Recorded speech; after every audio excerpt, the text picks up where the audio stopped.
Yo, welcome to Spectator Sporting. I'm Zach Roach along with my partner, Mr. Adi Wally. We got a big show for y'all today, another boxing show, and we got Byron here to help us school y'all on this. Make sure y'all go to Spectator Sporting, subscribe to that page, hit that like button. We do comment, we love your comments, we appreciate it on TikTok, Instagram, whatever it is, man. We all appreciate it. Now let's get to it.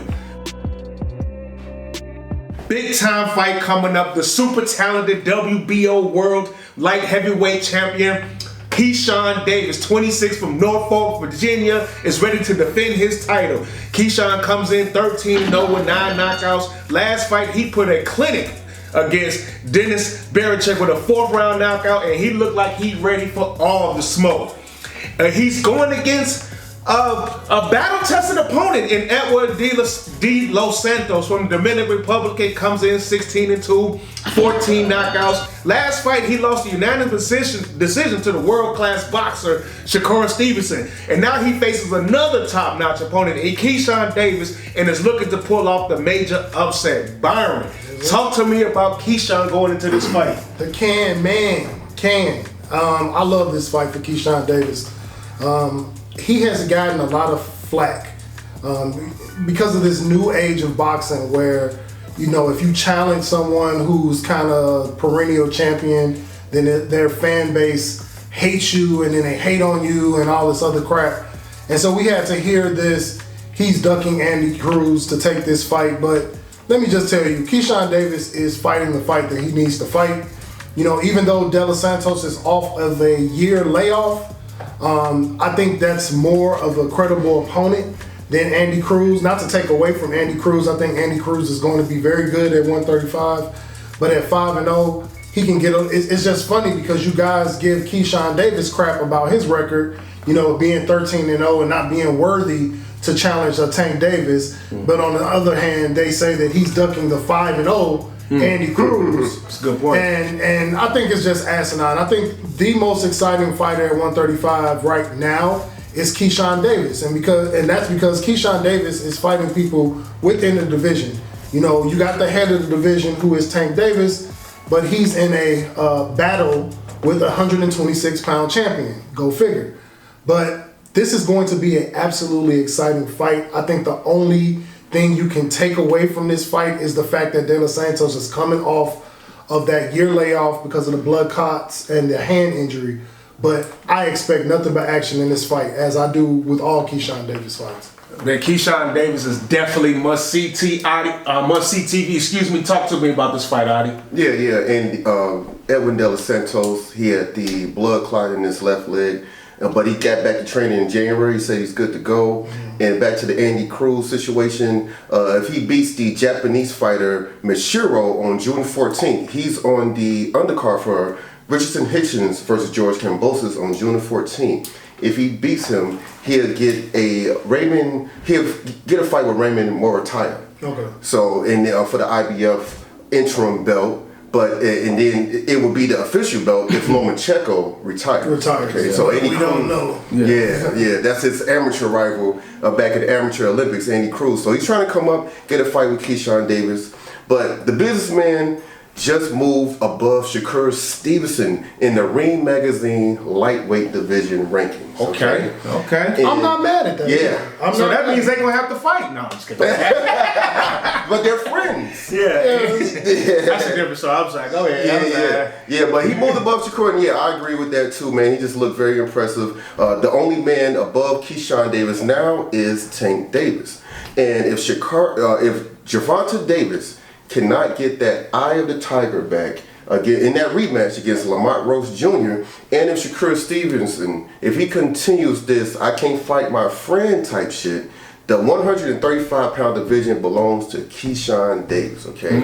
And especially with the 37-year-old IBF champ Lomachenko, who hasn't fought in over a year now. So we're still speculating on what he's going to do. Don't know what he's going to do. Yeah, we're just waiting. But Keyshawn Davis has looked like a monster in his last 2 fights, knocking out the hard-hitting pressure fighter Gustavo Lemos in the 2nd round and snatching that WBO belt from the Ukrainian Dennis Baranchik with a right-left hook to the body combination in the 4th round to get that belt.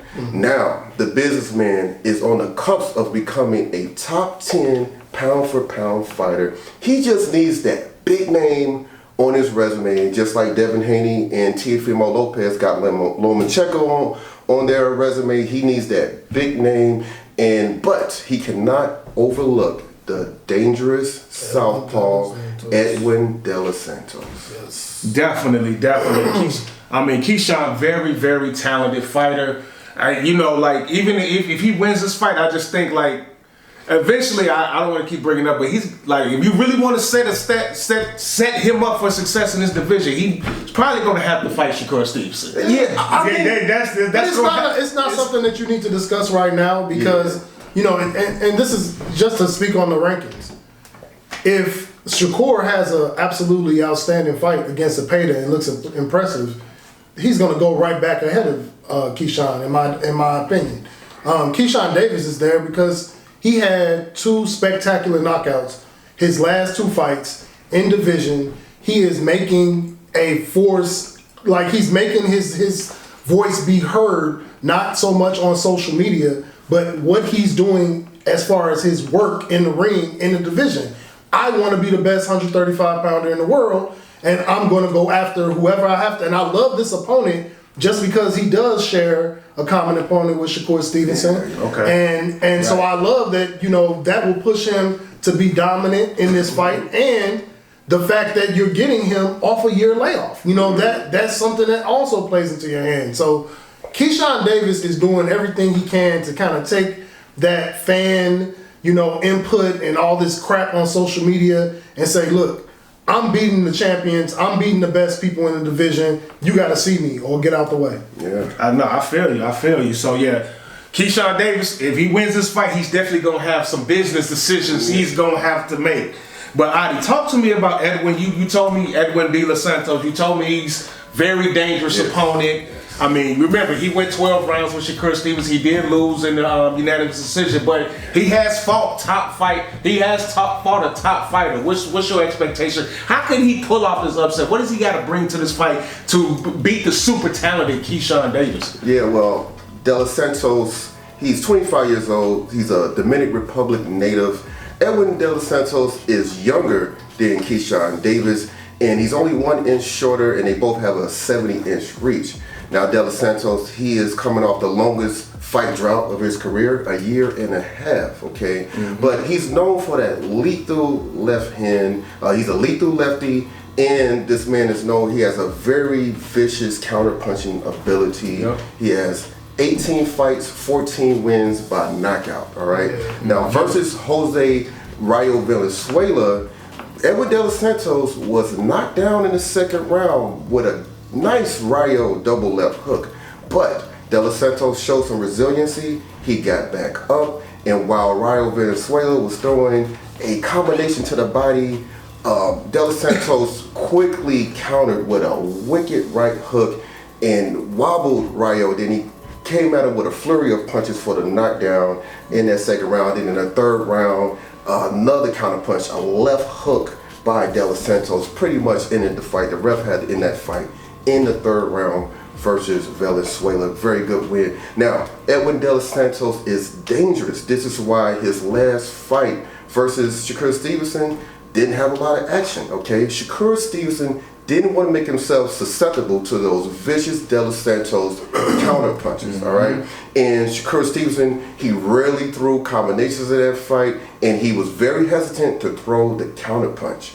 And Keyshawn Davis, when De Los Santos was talking about Keyshawn Davis, he said he's now on the level of Shakur Stevenson. Okay. Apparently, he doesn't agree with Keyshawn being bumped above Shakur in the rankings, okay? So he says this fight's going to have a lot more action. I do disagree with De Los Santos. I have Keyshawn above Shakur, but I do agree with him when he says this fight going to have a lot of action. He said that Keyshawn is not the boxer like Shakur, and it's going to be that last fight that was boring, everyone say was boring. This is going to have a lot of firepower here, and I can't wait.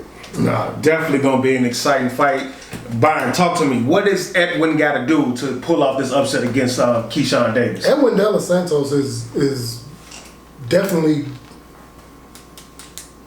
he's definitely savvy enough to win this fight. He definitely has power. He can end this fight on one punch, but he's savvy enough to make this fight very competitive. To go after Adi and something that he said, because Adi and the Shakur stuff. Shakur was clearly compromised in that fight, and I'm willing to bet anything with anybody. He was compromised in that fight, and in that fight we watched him basically box with one hand, and he was absolutely masterful. And while a lot of people will scream boring this, boring that, because that's like the new thing to say about fighters that you don't particularly like, to win a fight against an opponent like De Los Santos compromise is very, very impressive. And, Shakur definitely, his offense needs to catch up with his defense. I'm not going to be critical, but I think a lot of people look past how good Shakur Stevenson is at making people not hit him while he stands in front of them. And if you look at that De Los Santos fight that, everybody claimed that they went to sleep, well, get a Red Bull, wake up, and watch. Like, De Los Santos tried everything he could, but could not cut off the ring, could not create any offense, and it goes to what you said. It's because Shakur knew where his good, the core of his offense, where he could be successful. And so he did not give him opportunities to be successful in that fight. And his numbers were absolutely abysmal in that fight. So I think there's a little validity when he says that, Keyshawn Davis, you are not on the level, I would say defensively, as a Shakur Stevenson. But Keyshawn Davis is definitely a good high IQ fighter. I think he's a much better puncher than Shakur Stevenson. Therefore, in this fight, I think Edwin De Los Santos faces an opponent that is closer to his level than Shakur Stevenson. I think he will have way more opportunities to get his offense off with Keyshawn Davis. And Keyshawn Davis is definitely where his last fights, where we saw him be a little bit tentative, but then just kind of press on the gas. I think in this fight he really needs to focus on being tentative through the first half of it. Don't try to go after the knockout with this guy, because this guy can catch you. But the only thing that, again, the injuries. I respect him for taking this fight off a year layoff, but if I was in his camp, I would be like, you don't want to fight Keyshawn right now, not after this year layoff. But it shows the confidence that De Los Santos has. And again, my thing is the offense. How are you going to get your offense against a guy like Keyshawn Davis, who I think he has a better jab. I think he has a little better footwork. But how do you get your offense off against this guy? That's like my only thing in this fight. And the reason why I can't pick him is because of that layoff. That year layoff will be huge in this fight. Definitely something to think about. Definitely injury, especially coming back from an injury, clots and everything. Adi, what you got to say? You look like you got a comment for him. Yeah. Now look, I'm gonna tell you this: the Shakur Stevenson versus De Los Santos fight. I was highly impressed with how hard it is to hit Shakur Stevenson. I haven't seen it since like Porter Whitaker, Floyd Mayweather type stuff. I mean, this man's defense is way up. It's impeccable. I'm not gonna lie, it's impeccable. But I'm watching the fight. I saw some counterpunch opportunities. I saw some combination opportunities. He wouldn't do it. It didn't. He says his hand was hurt and everything. I think his hand was broke going into that fight. I really do. A lot of fighters, when they don't perform really, really well, they say they was hurt. That's true. Everybody's hurt. Everybody's sparring. You're sparring people round after round. You're getting punched. Yeah, you get headgear on and stuff like that. But that shit hurt. Yeah. Okay, yeah. You're gonna be hurt if you fight. If you're sparring. If you're training for 4 months to fight, you're gonna be hurt. Yeah. So you're talking from experience right now. Yeah.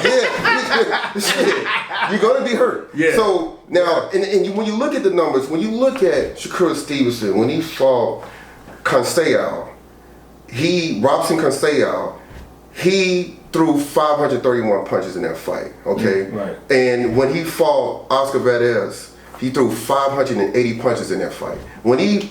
After he fought De Los Santos, his very next fight, he fought Artem Harutyunyan and threw 446 punches in that fight. Against Edwin De Los Santos, he threw 209 punches. That's less than half that he threw against Harutyunyan when he fought in the next fight. Yeah. I just feel like, to me, I'm not trying to throw shade at Shakur right now. I get it. The plan is to hit and not get hit. Right. So if you can jab this guy, throw single punches, maybe some 1-2s, and throw some singles and not get hit, right.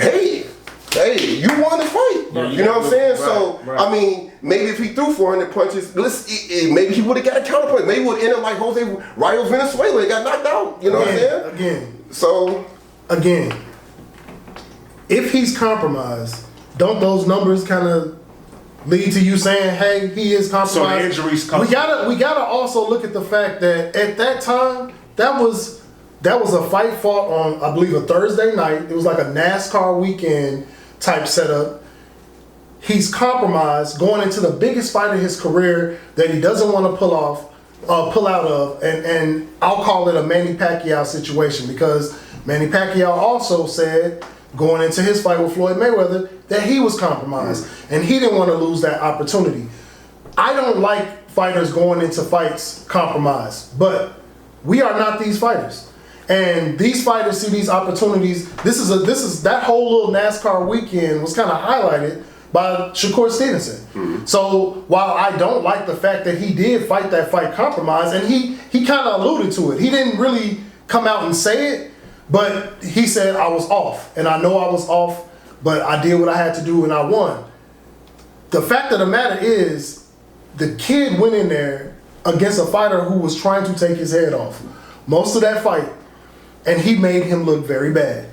And while the fight will be forever, deemed the most boring fight ever, I thought it was amazing watching him move, because he did not look like the Shakur he didn't. And a lot of people said that, like, this wasn't Shakur, but he was compromised. I can't dispute it. I know everybody wants to say that. That's why his fight coming up is so effing important. And it's important because now you're fighting a guy with more accolades. You're fighting the offensive guy that's going to come at you. So now let's see what your offense can be, because we know what the defense is, but now let's see what that offense. And I think that kind of speaks to the absolutely high confidence he has that he's going to whoop Zepeda's ass.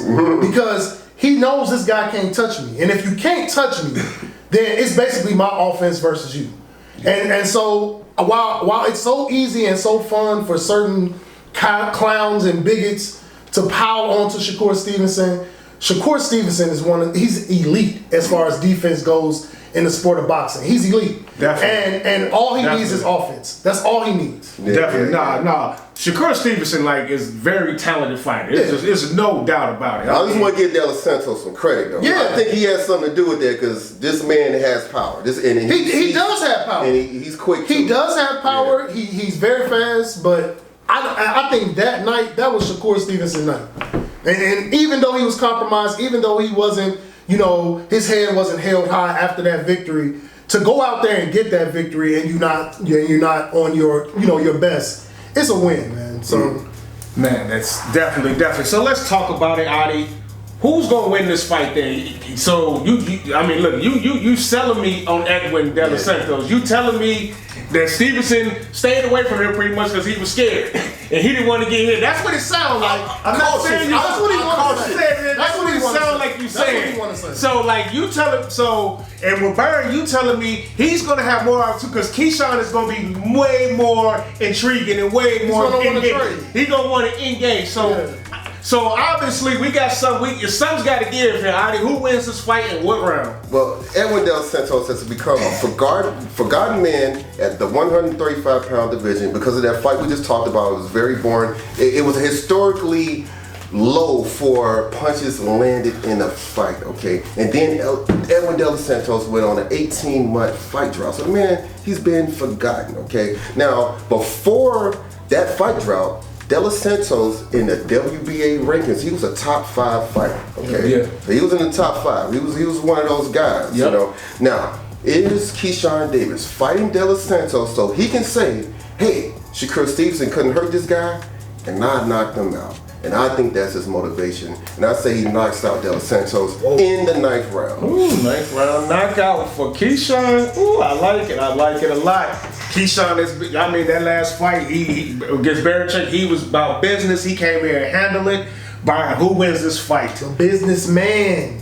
I want to call him the can man because, I mean, he can do it at 135. He's and the previous can man is Adrian Brawner, so we don't need to talk about that. But Keyshawn Davis wants to knock out Edwin De Los Santos, and I don't doubt that he has the skills to do so, but I don't think he does it in this fight. I think Keyshawn Davis is a lot more intelligent than people give him credit for as far as ring IQ, and De Los Santos has the power to make you tentative, and we've seen that. So I think that Keyshawn Davis knocks De Los Santos down in this fight. Okay. But I think De Los Santos gets up. I think he makes it very, very highly competitive, and we get Keyshawn Davis in a unanimous decision. I like it. But I still think that we will have parts of this fight that will be highly competitive. I don't think it's fair to compare this fight to the Shakur Stevenson fight. You know, whether you want to, you know, of course, if you hate Shakur Stevenson, you're not going to give him credit for being compromised. But I don't, you know, I hope and pray neither one of these fighters come in compromised and we do get two healthy fighters banging it out. But this is going to be a much more exciting fight. And it has nothing to do with, you know, styles make fights. You know, we're not talking about the Shakur Stevenson fight. This is a fight all in itself. It's going to be highly competitive. And it's going to be two fighters that have knockout type power. But Keyshawn Davis, I think he's going to weather this storm. I think he's going to beat De Los Santos up in some parts of this fight. Yeah. But we might see De Los Santos who has, you know, a little bit more, you know, I guess ring experience, you know, even with this layoff. So I think he's going to be stronger at points in this fight that will surprise Keyshawn Davis. But I still think we still see Keyshawn Davis win this fight, and it's not too, you know, difficult for him because this guy's on a tear in his division, and I think this fight, because of the layoff, it's tailor-made for him to win.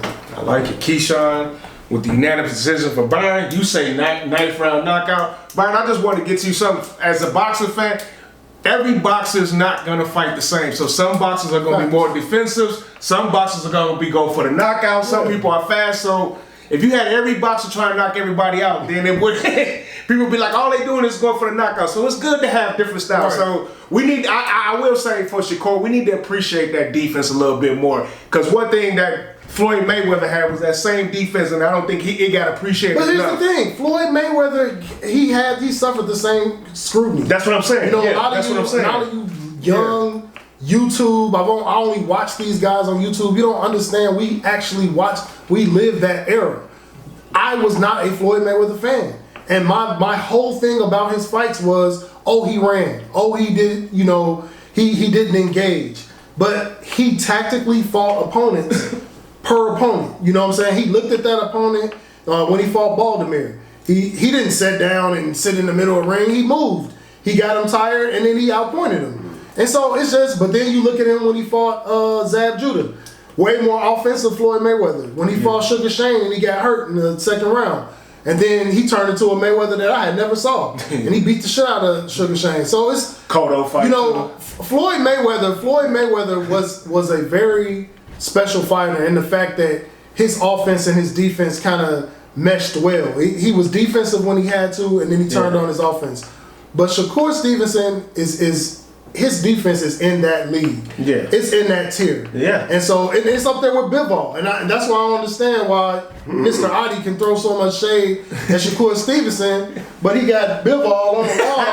You know, I don't know if y'all can see that. But I just don't. And this is another great defensive fighter. Yeah. Bivol is another great defensive fighter that sits in your face and makes you miss and has offense. So, you know, I think it's all to who you like and who you don't like. Appreciate defense, though. Just appreciate it, man. It's part of the effing sport. It's not shade to Shakur. It's actually just giving credit to De Los Santos for commanding that respect in the ring for what he did. So you saying his power and his counter punching ability made Shakur Stevenson be like, you know what, I'm not going to engage. I'm going to make, I'm not going to. No, De Los Santos is a tough opponent. He's not. It's the same thing Bivol did against Better BF in their first fight. Remember when Bivol wasn't? He was like, damn, I should have threw more punches. I should have been more aggressive. That's why he didn't win the fight. Right. And so Bivol. He even admitted that he turned down his output because of the respect of Better BF. Yeah. So that's all I'm saying. So Styles, it's chess, man. It can't be rock'em sock'em robots. I'm sorry. That's all I was trying to say. So like,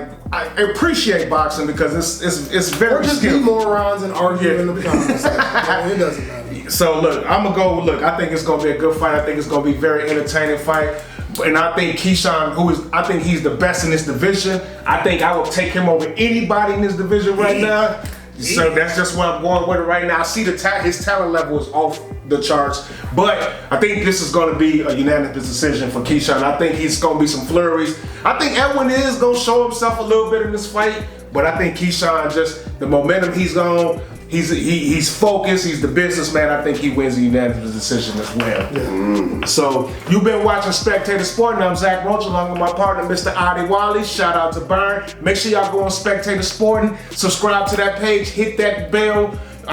Leave comments. We do comment back. Also, we appreciate you. We are on TikTok, and you can subscribe to the Spotify. In the meantime, in between time, we out. Peace.